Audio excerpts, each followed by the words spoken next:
Hi, today we are going to learn Chapter 3 Our Changing Earth, Part 2, Class 7 Geography. Major landforms.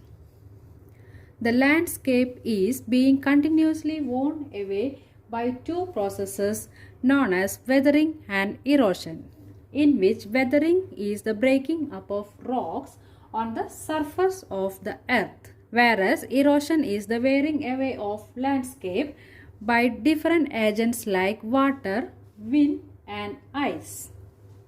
The eroded material is carried away or transported by water, wind, etc. and eventually deposited. This process of erosion and deposition create different landforms on the surface of the earth. Next is work of a river.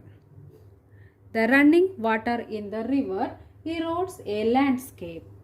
When the river tumbles at a steep angle over very hard rocks or down a steep valley side, it forms a waterfall. As the river enters the plain, it twists and turns and forming large bends known as meanders. Due to continuous erosion and deposition along the sides of the meander, the ends of the meander loop come closer and closer. In due course of time, the meander loop cuts off from the river and forms a cut-off lake. It is also called an oxbow lake. As it floods, it deposits layers of fine soil and other materials called sediments on the banks of the river. This leads to the formation of a flat, fertile floodplain. The raised banks are called levees.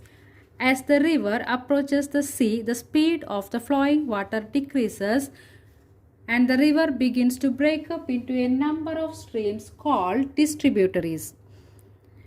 The river becomes so slow that it begins to deposit its load. Each distributary forms its own mouth.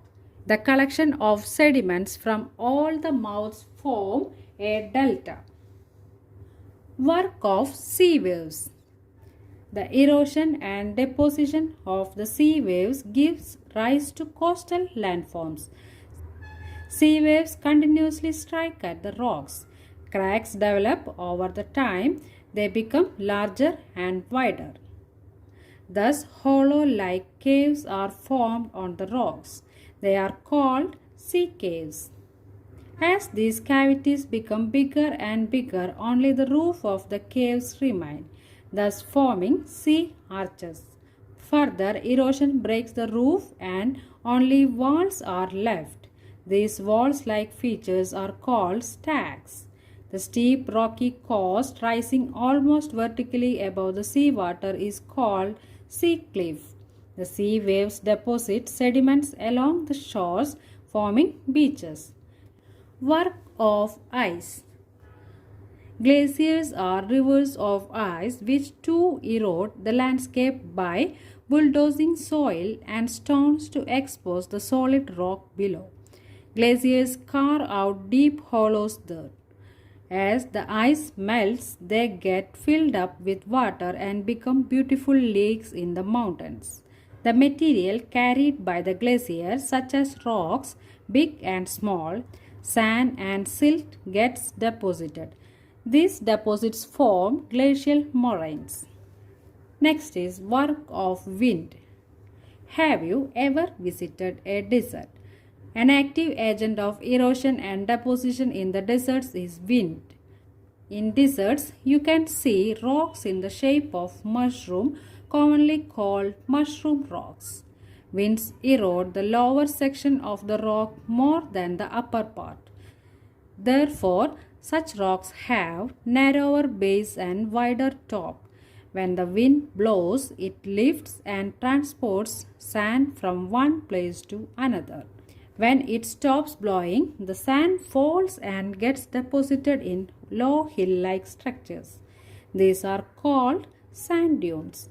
When the grains of sand are very fine and light, the wind can carry it over very long distances.